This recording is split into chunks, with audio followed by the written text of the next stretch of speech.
کی بازیابی کی یاد میں اور اس کی عیسائی میں آج کا دن پوری دنیا کے مومنین مناتے ہیں۔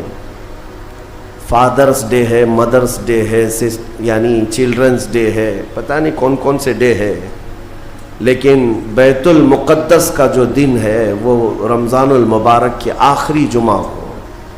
میرے عزیزوں، آج مجھے بیت المقدس کے سلسلے میں آپ کو کچھ بیداری لانے کی ضرورت ہے۔ آپ یہ اگر سمجھتے ہو کہ ان سے ہمارا کیا تعلق ہے، وہ فلسطین کی بستی میں ہے، ہم یہاں ہندوستان میں ہیں، پوری دنیا کے مسلمانوں کا تعلق بیت المقدس سے ہے حدیث رسول کے مطابق، اور آپ کو وہاں کے حالات یوں سمجھ لیں کہ ایسی ہے کہ وہاں بخار چڑھے گا تو پوری کائنات کے مومنین میں بخار آنا ہے۔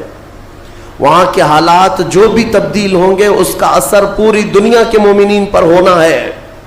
ہمارا رشتہ وہاں سے مضبوطی کے ساتھ جڑا ہے، وہ انبیاء کی سرزمین ہے۔ حضور پاک صلی اللہ تعالی علیہ وسلم کی کئی حدیثیں فلسطین اور بیت المقدس کو لے کر کے جو قیامت کے قریب ہونے والی ہیں، وہ بشارتیں بھی ہیں۔ میں تھوڑی سی تاریخ آپ کے سامنے رکھوں میرے عزیزو۔ آج وہ بیت المقدس جو مومنین کا قبلہ اول رہا، 17 مہینے تک میرے آقا صلی اللہ علیہ وسلم خود بیت المقدس کی طرف منہ کر کے نماز پڑھتے رہے، پھر مدینہ طیبہ میں بیت المقدس کی بجائے قبلہ تحویل ہو گیا خانہ کعبہ کی طرف۔ اس بیت المقدس میں روایات کے مطابق 30,000 کے قریب انبیاء اکرام علیہ السلام آرام فرما ہے۔ 30,000 کے قریب انبیاء اکرام وہاں پر دفن ہیں، اور قرآن جس کے بارے میں کہتا ہے الذی بارکنا حولہ، سبحان الذی اسری بعبدہ لیلا من المسجد الحرام الی المسجد الاقصی الذی بارکنا حولہ، پاک ہے وہ ذات جس نے اپنے بندے خاص کو، اپنے نبی کو سفر کرایا معراج کا، مسجد حرم سے مسجد اقصی تک۔ مسجد اقصی کا ذکر آیا ہے 15ویں پارے کے شروع میں، اور مسجد اقصی تک سفر کرایا۔ کون سی مسجد؟ اللہ فرماتا الذی بارکنا حولہ، جس کے ارد گرد ہم نے برکتیں رکھی ہیں، جس کے ارد گرد برکتیں رکھی ہیں۔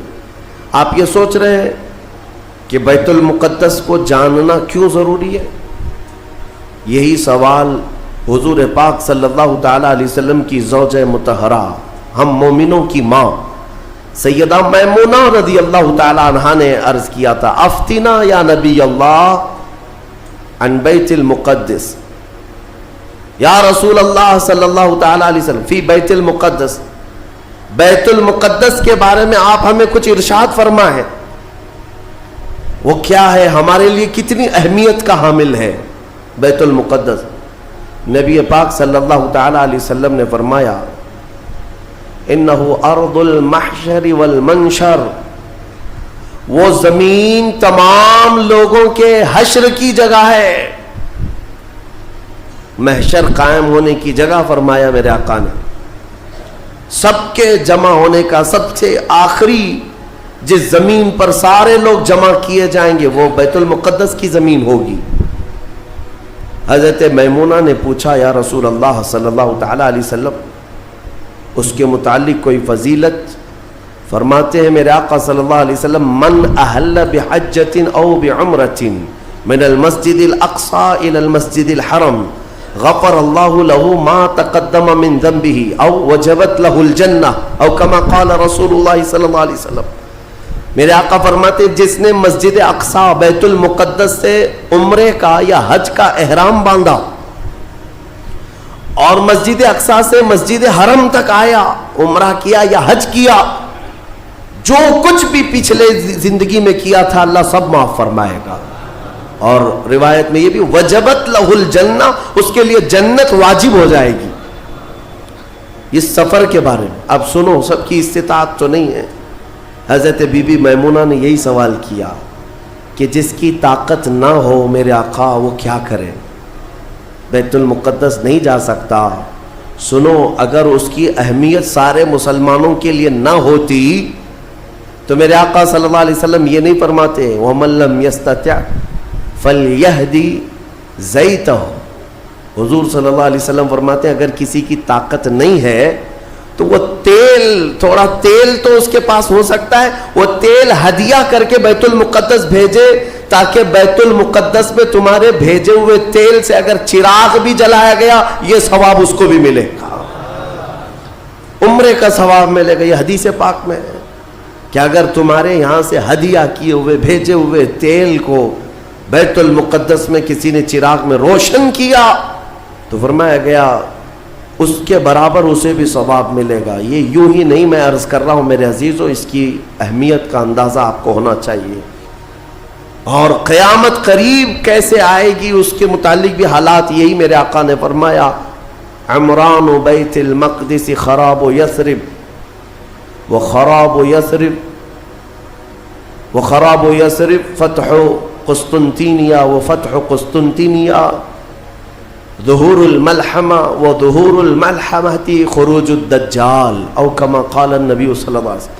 یہ سیدنا معاذ بن جبل رضی اللہ تعالیٰ عنہ سے روایت حدیث ہے. میرے آقا فرماتے ہیں بیت المقدس آباد کر دیا جائے گا اور مدینہ ویران کر دیا جائے گا. مدینے کی ویرانی بیت المقدس کی آبادی ہوگی.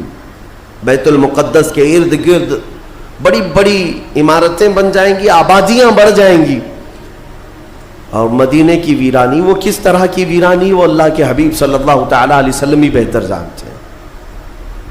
مدینہ زادہ اللہ شرفا و تعظیما، وہ ہمارے دلوں کی دھڑکن ہے، وہ ہمارے آنکھوں کا سرور ہے.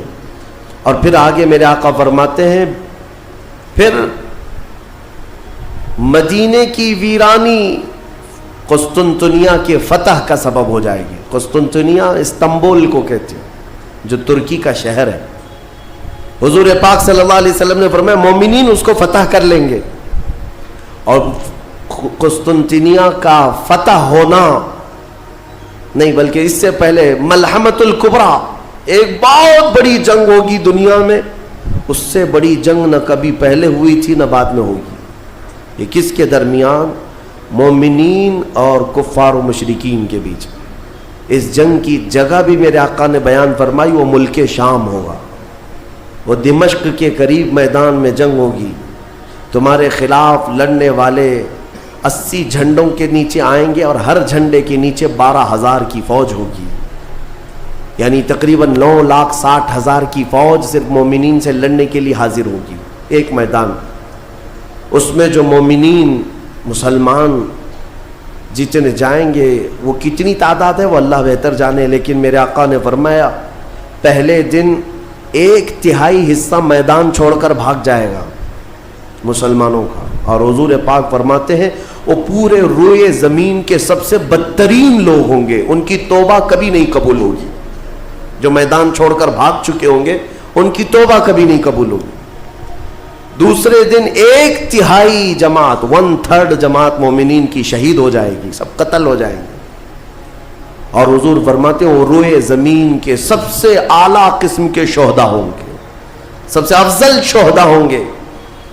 اور میرے آقا صلی اللہ علیہ وسلم فرماتے ہیں 1/3 حصہ مسلمانوں کا باقی ہوگا، اللہ رب العزت اسی ٹکڑے کو فتح عظیم عطا فرمائے گا. فتح سے ہمکنار ہوں گے. اور اس کے بعد قسطنطنیہ فتح ہوگا. قسطنطنیہ فتح ہوتے ہی دجال ظاہر ہو جائے گا، دجال کا خروج ہوگا پوری دنیا میں. لیکن یہ بڑی جو علامتیں میرے آقا نے بیان فرمائی کہ دجال کا ظاہر ہونا، اس بڑی جنگ کا ہونا، یہ قسطنطنیہ کا فتح ہونا، ان سب کی اسٹارٹنگ کہاں سے ہوگی؟ وہ بیت المقدس سے. اس لیے بیت المقدس کو سمجھنا ہمارے لیے بہت ضروری ہے. آج یہودیوں کے تسلط میں ہے بیت المقدس، ان ظالم اور غاصب یہودیوں کے پنجوں میں ہے بیت المقدس. اور یہ آج کی مارکہ آرائی نہیں ہے. بیت المقدس کے اندر یہ مارکہ آرائی، جھڑپیں ایک دوسرے کے ساتھ پچھلے 4000 سال سے چل رہی ہیں، آج کی نہیں ہے. یہ 4000 سال پرانی تاریخ ہے بیت المقدس کی. اور بیت المقدس جو آج فلسطین کی سرزمین پر واقع ہے، جس شہر میں وہ واقع ہے اس کو یروشلم کہتے ہیں، اور یہ حضرت ابراہیم علیہ السلام کا آباد کیا ہوا ہے۔ سیدنا ابراہیم علیہ السلام عراق کے رہنے والے تھے۔ عراق کے دریائے فرات کے قریب ایک چھوٹی سی بستی تھی بابل کے قریب، وہاں سے ہجرت کر کے ابراہیم علیہ السلام فلسطین آئے اور وہاں ان کی اولاد ہوئی۔ ابراہیم علیہ السلام پوری دنیا میں 2 مقدس سرزمینوں کو آباد کرنے والے نبی ہیں۔ حضرت ابراہیم علیہ السلام سے ایک بیٹے پیدا ہوئے اسحاق علیہ السلام۔ اسحاق علیہ السلام کو حضرت ابراہیم علیہ السلام نے فلسطین میں آباد کر دیا، اور دوسرے بیٹے ابراہیم علیہ السلام کے سیدنا اسماعیل علیہ السلام، اور حضرت اسماعیل علیہ السلام کو مکۃ المکرمہ میں آباد کیا۔ ابراہیم علیہ السلام کے 2 بیٹے 2 مقدس سرزمینوں کو آباد کرنے والے ہیں، ایک مکہ کو آباد کرتے ہیں اور ایک فلسطین بیت المقدس کو آباد کرتے ہیں۔ اور بنی اسرائیل اسی خاندان کو کہتے ہیں۔ ابراہیم علیہ السلام کے نیچے جو خاندان آیا، حضرت یعقوب علیہ السلام کی اولاد، اور تقریباً سارے انبیاء کرام علیہ السلام جو بنی اسرائیل کے ہیں وہ اسی فلسطین کی سرزمین میں پیدا ہوتے رہے، یا پھر ہجرت کر کے وہیں آئے۔ بڑے بڑے اگر نبیوں کا نام میں اگر ذکر کروں، یہ سب فلسطین میں ہیں۔ حضرت ابراہیم علیہ السلام، حضرت اسحاق علیہ السلام، حضرت یعقوب علیہ السلام، حضرت یوسف علیہ السلام، حضرت داؤد علیہ السلام، حضرت سلیمان علیہ السلام، حضرت زکریا علیہ السلام، حضرت موسیٰ علیہ السلام، حضرت عیسیٰ علیہ السلام، حضرت یحییٰ علیہ السلام، یہ سب کے سب وہیں بیت المقدس کے ارد گرد آباد۔ وقت کے جلیل القدر پیغمبر بلکہ یہ رسولان اعظام ہیں، یہ سب فلسطین کی سرزمین پر آباد رہے۔ اس سے آپ اندازہ کر سکتے ہیں کہ وہ زمین کتنی برکت والی ہوگی، وہ زمین کتنی متبرک ہے۔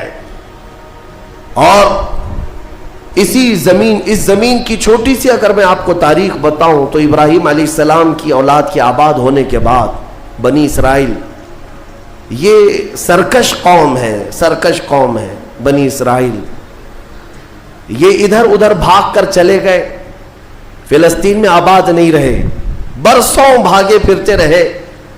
پھر موسیٰ علیہ السلام کا جب زمانہ آیا تو اللہ تعالیٰ نے آپ کو حکم دیا، اے موسیٰ آپ اپنی قوم کو لے کر اس ارض مقدس میں جائیں، مقدس سرزمین، قرآن میں بھی اللہ نے اس کو مقدس سرزمین فرمایا، یا قوم ادخلوا الارض المقدسہ۔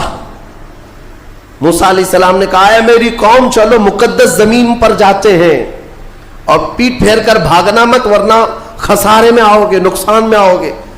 جو اس مقدس سرزمین سے پیٹ پھیر کر بھاگے گا وہ بڑے گھاٹے میں رہے گا، قرآن کا فرمان ہے۔ ان کی قوم جو ہے موسیٰ علیہ السلام کی، اس نے جواب کیا دیا جانتے ہیں؟ بیت المقدس کی طرف موسیٰ علیہ السلام بلا رہے تھے تو وہاں ایک دوسری قوم آباد تھی، قوم عمالقہ۔ وہ اونچے چوڑے لوگ تھے، بڑے ہٹے تگڑے لوگ تھے۔ موسیٰ علیہ السلام کی قوم گھبرا گئی اور کہا کہ ہم نہیں آئیں گے۔ قالوا انا لن ندخلها ابدا ما داموا فيها، جب تک یہ قوم اس زمین پر ہے ہم نہیں آئیں گے، ہم نہیں آئیں گے۔ موسیٰ علیہ السلام بلانے لگے چلو ان سے لڑائی کریں گے، اللہ تعالیٰ فتح عطا کرے گا۔ تو انہوں نے کہا اذهب انت وربك فقاتلا انا هاهنا قاعدون، موسیٰ آپ اور آپ کا خدا جا کر اس قوم سے لڑیں، ہم بیٹھ کر دیکھیں گے لڑائی کیسی ہوتی۔ ان کی قوم کا جواب یہ تھا۔ تو موسیٰ علیہ السلام نے اللہ رب العزت کی بارگاہ میں اپنا عذر پیش کیا تو رب تعالیٰ نے فرمایا، اللہ تعالیٰ نے اب سزا کے طور پر اس قوم کے اوپر فرماتا ہے فَإِنَّهَا مُحَرَّمَةٌ عَلَيْهِمْ 40 سَنَةً يَتِيهُونَ فِي الْأَرْضِ، اب 40 سال تک ان میں کا کوئی بندہ اس مقدس سرزمین پر داخل نہیں ہو سکے گا۔ اللہ نے حکم فرمایا 40 سال ان پر یہ زمین حرام کر دی گئی، وہی بنی اسرائیل پر، اندر آ نہیں سکو گے اس بیت المقدس پر۔ اور اس کے بعد رب تعالیٰ نے فرمایا یہ بھٹکتے رہیں گے 40 سال، یتیہون فی الارض، میدان تیہ، یہ صحرائے سینا آج بھی مصر کے وادیوں میں ہے، ہم گئے دیکھیں، پہاڑیوں کا ایک سلسلہ ہے، 100 کلومیٹر دور تک چین ہے پہاڑیوں کی، پہچان نہیں پائیں گے. اگر کسی ایک پہاڑی کے بیچ میں چھوڑ دیا جائے تو زندگی پر بھٹکتا رہے. تو اس بنی اسرائیل کو ان پہاڑیوں کے بیچ میں چھوڑ دیا گیا. ان کو راستہ نہیں ملتا تھا. کب تک؟ 40 سال تک راستہ نہیں ملا. بھٹکتے رہے. وہ ان پہاڑیوں سے باہر آ ہی نہیں پاتے. ایک پہاڑ کراس کرتے سامنے سیم دوسرا پہاڑ نظر آتا, اس کو کراس کرتے تیسرا بھی سیم ویسا ہی نظر آتا. 40 سال گزر گئے بھٹکتے ہوئے. پھر موسیٰ علیہ السلام کی بھی وفات ہو گئی, ہارون علیہ السلام کی بھی وفات ہو گئی. اب یہ جتنے نافرمان تھے یہ مر گئے. ان کی جو نئی نسل آئی, چھوٹے جو بچے تھے, اب وہ جوان ہوئے تو ان کی سوچ مثبت تھی, فکر اچھی تھی. اس وقت اس بنی اسرائیل کے نبی یوشع بن نون تھے, حضرت موسیٰ علیہ السلام کے خادم بھی رہے, یہ اللہ کے نبی تھے. انہوں نے اپنی قوم کو اکٹھا کیا اور سب کے دلوں میں پھر بات ڈالی, آج سے 40 سال پہلے تمہارے باپ داداؤں پر بیت المقدس کی سرزمین حرام کر دی گئی تھی, اب چلو. تو انہوں نے کہا قوم عمالقہ اب بھی ہے, وہاں پر لڑائی ہوگی. انہوں نے کہا چلو میں تمہارے ساتھ ہوں. جب وہ نکلے بیت المقدس کے راستے پر, وہی ہٹے کٹے لوگوں سے ان کا مقابلہ ہوا, قوم عمالقہ سے. صرف دوپہر سے عصر کے درمیان وہ پوری قوم شکست کھا کر بھاگ گئی اور اللہ نے بیت المقدس بنی اسرائیل کو عطا فرمایا. اللہ کے حکم پر اگر چل کر کے دیکھا ہوتا, یہیں بیٹھ کر کے ارے وہ بڑے تگڑے لوگ ہیں, اونچے لوگ ہیں, یہ بنی اسرائیل کی عادت ہے. پھر اللہ رب العزت نے انہیں وہاں پر قرار دیا بیت المقدس. یہ یہودی کہلا ہے.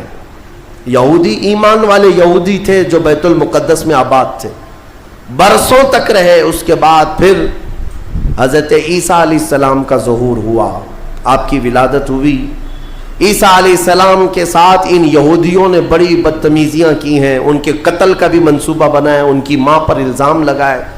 یہودی بڑی بدماش قوم, اور انہوں نے تقریباً 10,000 نبیوں کو قتل کیا ہے. اللہ کے نبیوں کو قتل کرتے تھے.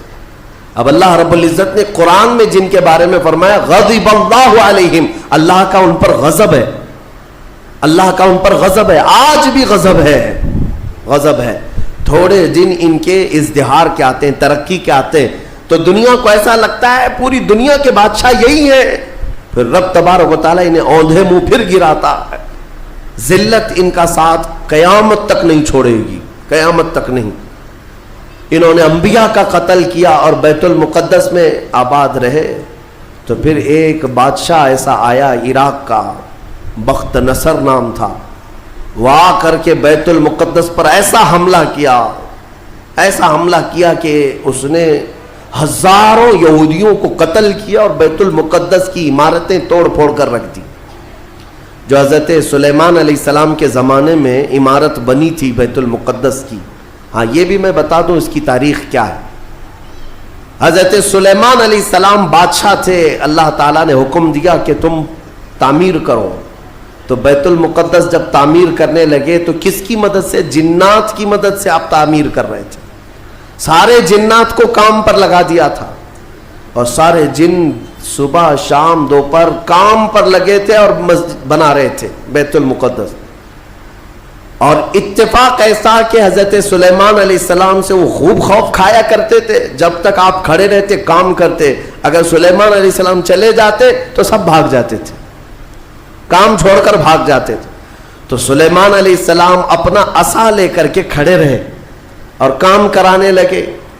اب اتفاق ایسا ہوا کہ سلیمان علیہ السلام دن میں بھی نہیں جا رہے, رات میں بھی نہیں جا رہے, کھڑے ہی کھڑے ہیں, اور دن رات ان کا کام چالو ہے. لیکن ہوا یہ تھا کہ سلیمان علیہ السلام کی وفات ہو چکی تھی. کھڑے کھڑے آپ کا انتقال ہوا ہے حضرت سلیمان علیہ السلام کا, اور اپنے عصا کے سہارے کھڑے رہ گئے. انتقال کے بعد بھی یہ صرف اور صرف نبوت کی شان ہے, یہ صرف نبیوں کی شان ہے. قرآن میں ہے, اللہ تعالیٰ نے فرمایا فلما تبینت الجن, جنات کو کب معلوم ہوا پتا ہے؟ دیمک نے حضرت سلیمان علیہ السلام کی لکڑی کو کھا لیا. یہ جو عصا تھا دیمک کھا گئی. دیمک کھانے کی وجہ سے لکڑی ٹوٹی.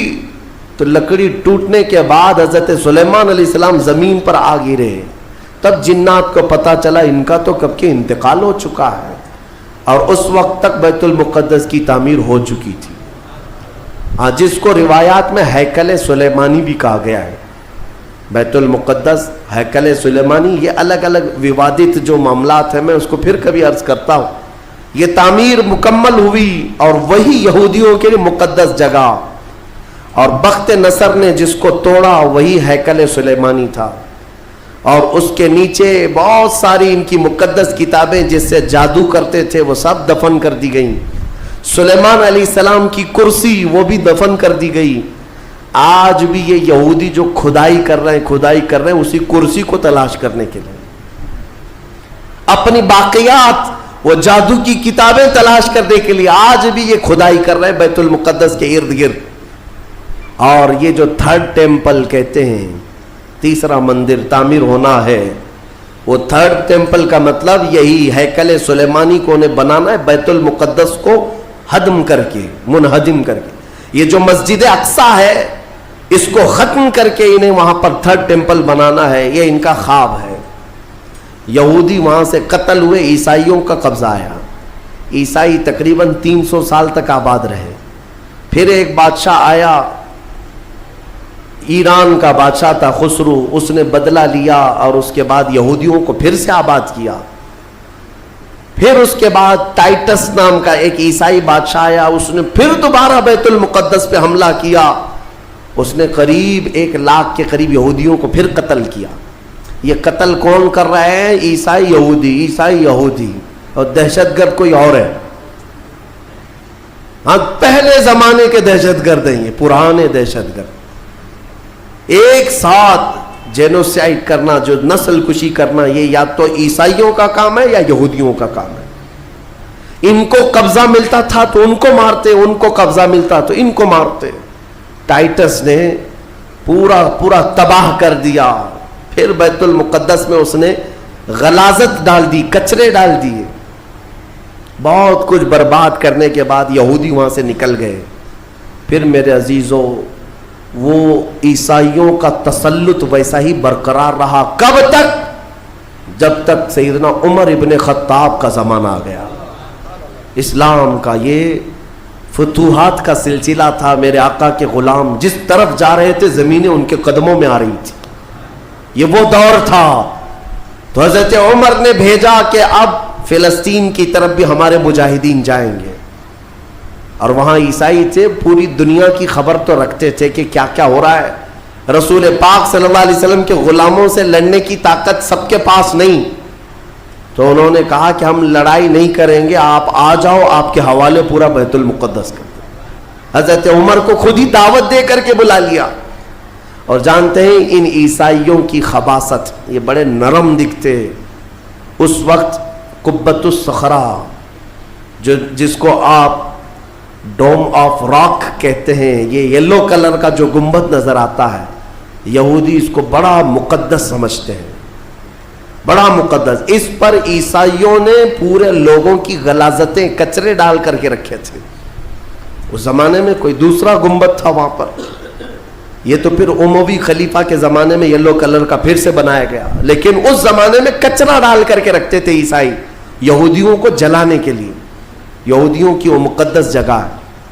پھر حضرت عمر فاروق رضی اللہ تعالیٰ جب تشریف لائے تو جانتے ہیں کس شان سے آئے تھے سیدنا عمر فاروق۔ مدینہ طیبہ سے نکل کر کے اپنے ایک تنہا غلام کے ساتھ بیت المقدس گئے، کوئی فوج لے کر نہیں گئے، اور وہ بھی ایسے کہ غلام کے ساتھ باری لگا لیا ہے، 1 میل میں گھوڑے پر بیٹھوں گا، 1 میل تو گھوڑے پہ بیٹھے گا۔ سفر میں 1 میل حضرت عمر بیٹھتے تھے گھوڑے پر، غلام رسی پکڑ کر چلتا تھا، 1 میل غلام بیٹھتا تھا، عمر فاروق رسی پکڑ کر چلتے تھے۔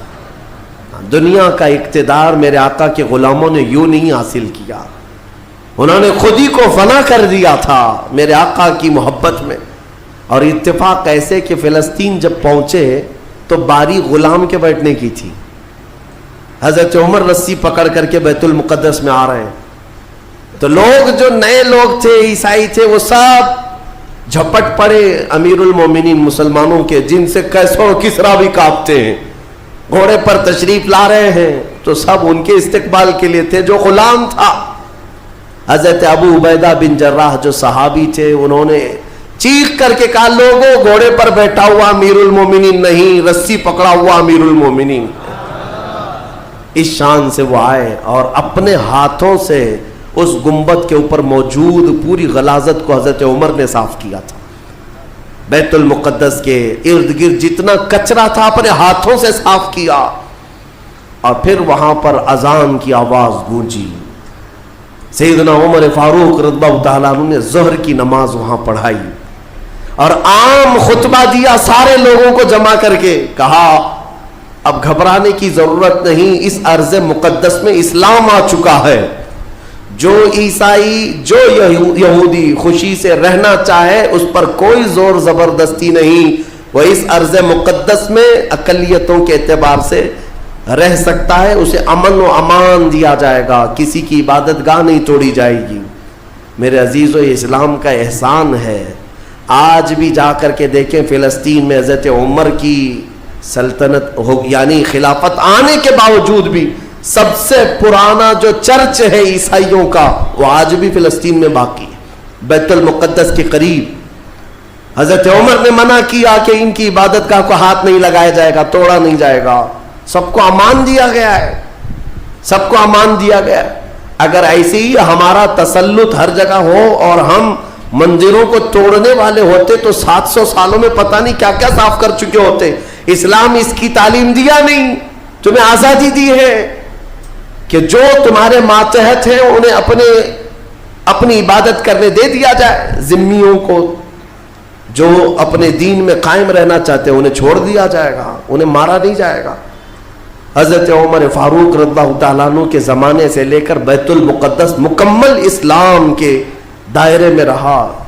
یہ تقریباً 200 سال تک چلا, تقریباً 200 سال تک. پھر خلفاء جو آئے, فاطمی خلفاء, عباسی خلفاء, سلجوقی خلفاء, جو خلیفے تھے آپس میں ہی لڑ مر رہے تھے دولت کے لیے, پیسے کے لیے, علاقے کے لیے. ان کی آپسی لڑائیوں کی وجہ سے دوبارہ کمزوری آئی مسلمانوں کے درمیان, اور پھر سے صلیبی طاقتیں عیسائیوں کا پھر سے غلبہ ہو گیا. پھر سے بیت المقدس کو انہوں نے ہڑپ لیا. پھر 100 سال تک بیت المقدس پر ان کا راج چلتا رہا, 100 سال تک. پھر انہوں نے یہودیوں کو مارا اور بیت المقدس میں جتنے مسلمان تھے سب کو عیسائیوں نے قتل کیا تھا. مسلمانوں کے خون کو فلسطین میں ایسا بہایا گیا تھا کہ لوگ چلتے تھے تو ہر ایک کا پیر خون سے بھیگ جاتا تھا, سڑکوں پر خون بہتا تھا انسانوں کا. عیسائیوں نے یہ قتل عام کیا تھا. 200 سال حضرت عمر فاروق رضی اللہ تعالیٰ عنہ کے فتح کے بعد, پھر 100 سال ظلم جبر استبداد کے بعد, پھر وہ وقت آیا کہ جب مولا تعالیٰ نے صلاح الدین ایوبی کو پیدا فرمایا. اور صلاح الدین جیسا جرنیل ہم نے تاریخ میں دیکھا نہیں. وہ عاشق رسول تھا, فنا فی الرسول تھا, زندگی سب وقف کر دیا تھا بیت المقدس کے نام پر. تقریباً 18 سال تک جنگلوں, بیابانوں, ویرانوں میں بھٹکتے رہے اپنی فوج کو لے کر. کتنوں سے مقابلہ کیا, اپنوں سے بھی غیروں سے بھی, کیونکہ جماعت کے غدار منافقین سے آپ کا بڑا مقابلہ ہوا ہے. سب سے زیادہ تکلیفیں حضرت صلاح الدین ایوبی کو یہ وہ ٹکڑے ٹکڑے جو بادشاہ ہوا کرتے تھے اور خلیفے بنے ہوئے تھے ان سے تھا, کیونکہ وہ عیاش تھے, اپنے حرم کو دنیا سے آباد کیے ہوئے تھے. صلاح الدین کو قتل کرنے کے منصوبے تک بنے, 4 بار جانی حملے ہوئے, پھر بھی اللہ جسے بچانا چاہے. صلاح الدین کا وہ دن بھی آ گیا جب 12,000 کی فوج لے کر 4 لاکھ صلیبیوں سے تنہا لڑ رہا تھا. کوئی مقابلہ ہو سکتا ہے؟